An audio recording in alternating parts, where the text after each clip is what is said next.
Good morning students, कैसे हैं आप सब। मैं आपकी हिंदी की टीचर सपना बोल रही हूँ। आज हम कक्षा 6वीं के बच्चों हिंदी व्याकरण करेंगे। आज का हमारा विषय उपसर्ग और प्रत्यय। हम इन दोनों के बारे में आज जानेंगे बच्चों। पहले हम उपसर्ग के बारे में जानते हैं। जो शब्दांश मूल शब्द के पहले जुड़कर उसके अर्थ में परिवर्तन लाते हैं वह उपसर्ग कहलाते हैं। ठीक है बच्चों, बोला जो शब्दांश मूल शब्द के पहले जुड़कर, मतलब जो शब्द है उससे पहले जो जुड़कर अर्थ में परिवर्तन, जो उसमें अर्थ में जो परिवर्तन लाते हैं उसे उपसर्ग कहते हैं। उससे पहले हम मूल शब्द के बारे में जान लेते हैं बच्चों। मूल शब्द वह शब्द होते हैं जो भाषा में ज्यों के त्यों अपने मूल रूप में बिना तोड़े प्रयोग किए जाते हैं। मतलब बच्चों जो शब्द जैसे कि वैसे ही रहते हैं, उन्हें तोड़ नहीं सकते हम। देखो मैंने जैसे उदाहरण लिए जय, पहले हमने जय, जय का अर्थ होता है बच्चों जीत। फिर मैंने दूसरा उदाहरण लिया प्रा, प्रा का मतलब होता है उल्टा। तो अगर हम जय के आगे प्रा जोड़ दें, उन दोनों को जोड़कर लिखेंगे तो क्या बनेगा, प्राजय। प्राजय का मतलब होता है हार। पूरे शब्द का मतलब बच्चों अर्थ ही बदल गया ना। देखो यहाँ पे, और देखो जय के आगे जो हमने प्रा लिखा है उसको हम क्या कहते हैं, उपसर्ग कहते हैं। क्योंकि ये जो मूल शब्द है, इसके आगे जो हम लिखेंगे वो उपसर्ग है।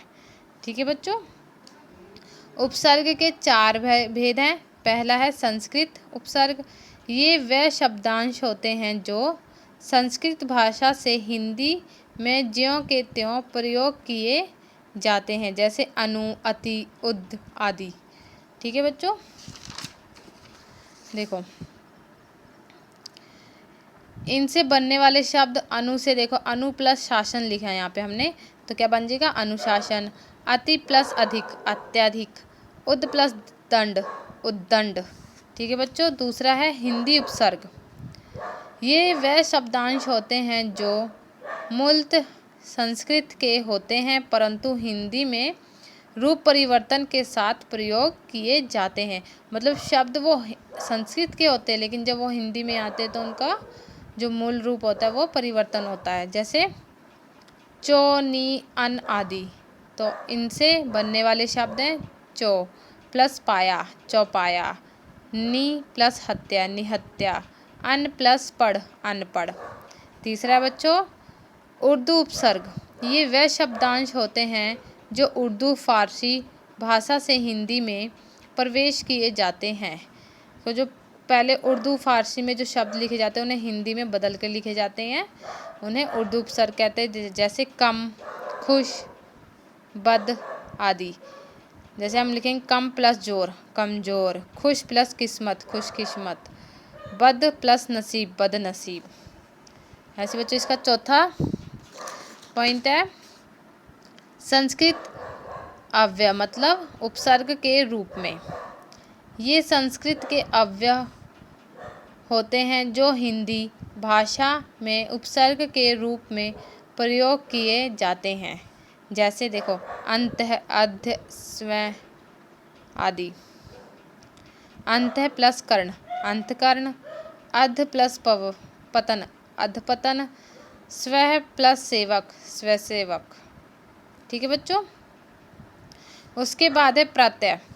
हम प्रत्यय के बारे में जानेंगे। जो शब्दांश किसी शब्द के अंत में जुड़कर अनेक अर्थ में परिवर्तन ला देते हैं वह प्रत्यय कहलाते हैं। जैसे दास, देखो हमने यहाँ पहले दास लिखा है प्लस ता लिख दिया तो क्या बन गया, दासता। हमने उपसर्ग के आगे नया शब्द लिखना होता है और हम प्रत्यय में पीछे शब्द लिखेंगे। ठीक है बच्चों। देखो प्रत्यय के 2 प्रकार के होते हैं, कृत प्रत्यय और तद्धित प्रत्यय। तो पहले हम कृत प्रत्यय के बारे में जानेंगे। कृत प्रत्यय, जो प्रत्यय धातु क्रिया, मतलब धातु मतलब क्रिया के रूप के मूल रूप में जुड़कर संज्ञा विशेषण आदि शब्द बनाते हैं उन्हें कृत प्रत्यय कहलाते हैं। जैसे पढ़, हमने यहाँ पे लिखा है पढ़, उसके पीछे हम लिख देंगे पढ़ प्लस आई तो क्या बनेगा, पढ़ाई। जैसे यहाँ पे फिर एक और शब्द लिया मैंने उड़, मतलब उड़ प्लस आन, उड़ान। ऐसे बच्चों इसका दूसरा उदित प्रत्यय, संज्ञा सर्वनाम आदि शब्दों के पीछे लगकर जो प्रत्यय शब्द बनते हैं उन्हें उद्धित प्रत्यय कहते हैं। जैसे पंडित, पंडित में प्लस आई लगा दे तो क्या बन गया पंडिताई, पंडिताई। ठीक है। चांद लिखा है यहाँ पे, अभी मैं इसे प्रत्यय में बनाएंगे चांद प्लस नी तो क्या बन जाएगा चांदनी। ठीक है बच्चों, आज हमने उपसर्ग और प्रत्यय के बारे में जाना। आप सभी ने अपनी हिंदी की फेयर नोटबुक पर सुंदर हैंडराइटिंग में लिखना है। Thank you, have a nice day.